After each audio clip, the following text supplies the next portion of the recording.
Hello, আমি doctor Sumita Saha. আমি neonatologist from Fortis hospital. আমি আজকে প্রিম্যাচুরিটি সম্বন্ধে কিছু কথা বলবো। এখনকার যুগে এই স্ট্রেসফুল লাইফে আরও আইভিএফ প্রেগন্যান্সি এত হচ্ছে, এখান থেকে প্রচুর প্রিম্যাচিওর বাচ্চার জন্ম হয় এবং সেখানে মা বাবারা আগে থাকতে উদ্বিগ্ন হয়ে পড়ে যে প্রিম্যাচিওর বাচ্চা হলে কী হবে। সেটা সম্বন্ধে কয়েকটা কথা আজকে বলবো। প্রিম্যাচুরিটি কাকে বলে? সেটা হচ্ছে যখন 37 উইক্সের আগে বাচ্চা ডেলিভারি হলো তখন সেটাকে প্রিম্যাচিওর বেবি বা প্রিটার্ম বেবি বলা হয়। তো প্রিম্যাচিওর বেবি যখন 37 উইক্স থেকে নিচে হলেই সেটা প্রিম্যাচিওর যেমন বলা হয়। তারপরে সেটা কিন্তু সার্ভাইভাল কখন যদি আপনি প্রশ্ন করেন যে কত উইক্স থেকে বাচ্চা বাঁচতে পারে, সেটা হচ্ছে মোটামুটি আমাদের দেশে 26 উইক্স থেকে বাচ্চা বাঁচে। আমার হাতেই বাচ্চা বেঁচেছে 600 গ্রাম 500 গ্রাম 26 উইক্স বাচ্চা বাঁচে। তাহলে এই 26 উইক্স আর 36 উইক্স এই দুটোর মধ্যে কিন্তু হিউজ ডিফারেন্স এবং এই অনুযায়ী বাচ্চার প্রিম্যাচুরিটি কতটা তার উপরে ডিপেন্ড করে এটাকেও আবার 3টে ক্যাটাগরিতে ভাগ করা হয়: আর্লি প্রিটার্ম বা extreme preterm, preterm and late preterm. তো লেট প্রিটার্ম মানে মোটামুটি 34 উইক্স থেকে 37 উইক্স। এদের সাধারণত অতটা বেশি প্রবলেম হয় না। এদের প্রবলেম বলতে একটু সুগার কম, একটু হাইপোথার্মিয়া, এই ধরনের প্রবলেম হতে পারে। বেশিরভাগ ক্ষেত্রে এরা মোটামুটি নর্মাল বেবির মতোই হ্যান্ডেল করা যায়। তারপরে যখন 32 উইক্সের পরে থেকে 28 উইক্স অবধি যখন হয় তখন তাদের বিভিন্ন রকম প্রবলেম হয় এবং 28 উইক্সের নিচে হলে 26-27 উইক্সে অনেক বেশি রকমের প্রবলেম হতে পারে। তো প্রবলেমগুলো কী কী একটু খুব শর্টে বলি। এদের অবশ্যই 32 উইক্সের নিচে বা 34 উইক্সের নিচে হলে এদের একটু এনআইসিইউ কেয়ার লাগে, নিওনেটাল ইন্টেনসিভ কেয়ার লাগে। তার মধ্যে প্রবলেম বলতে এদের অনেকগুলো বেসিক্যালি সমস্ত সিস্টেমগুলোই এদের ইম্যাচিওর। তার মধ্যে লাংটা ইম্যাচিওর, তাই জন্য তাদের ভেন্টিলেশন, সিপ্যাপ লাগতে পারে। খুব দামি একটা ওষুধ লাগে সারফ্যাক্ট্যান্ট বলে লাংটাকে ফুলিয়ে রাখার জন্য। সেই সারফ্যাক্ট্যান্টটাও আমরা নাকের শ্বাসনালীর মধ্যে দিই। সেটা 1 নম্বর হলো লাংয়ের জন্য।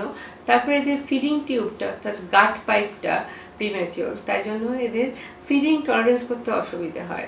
তাই জন্য আমরা প্রথম স্যালাইনে রাখি প্রিম্যাচিওর, এক্সট্রিম প্রিম্যাচিওরগুলোকে।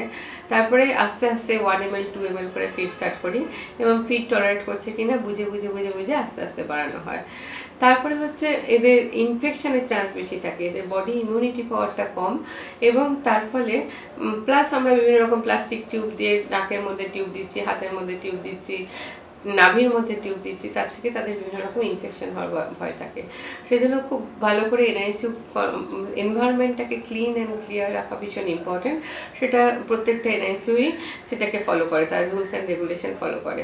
এবং মা বাবা হয়ে যখন দেখা করতে যাবেন তখনও আপনাদের ভীষণ ইমিউনিটি এই ব্যাপারটাকে মেনটেন করে চলতে হবে।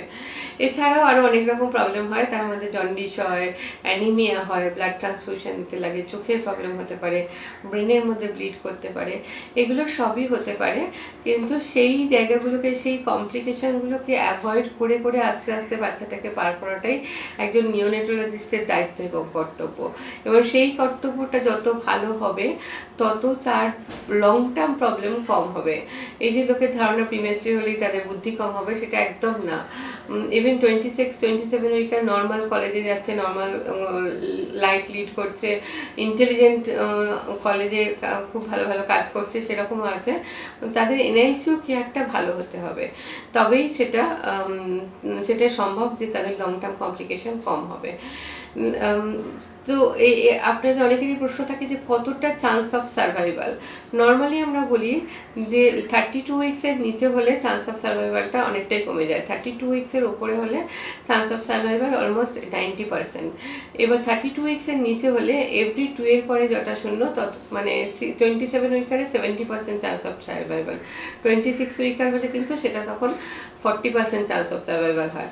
28 উইকারে 70-80% চান্স অফ সার্ভাইভাল। 29 উইকারে 80-90% চান্স অফ সার্ভাইভাল। কিন্তু provided that you can give a good NICU care. সেজন্য যদি আপনি এক্সপেক্ট করেন যে কোনো কারণে প্রিম্যাচিওর বেবি আপনার ডেলিভারি হতে চলেছে, make sure you deliver the baby in a good NICU set up, যেখানে আছে সেরকম একটা হসপিটালেই আপনি ডেলিভারি করবেন, যাতে বাচ্চা ফ্রম প্রথম মিনিট সে এনআইসিইউ কেয়ার, এনআইসিইউ সাপোর্টটা পায়। তাহলে বাচ্চা কিন্তু ভালো প্রগনোসিস হওয়ার খুব ভালো চান্স আছে। সুস্থ থাকুন, ভালো থাকুন, থ্যাংক ইউ।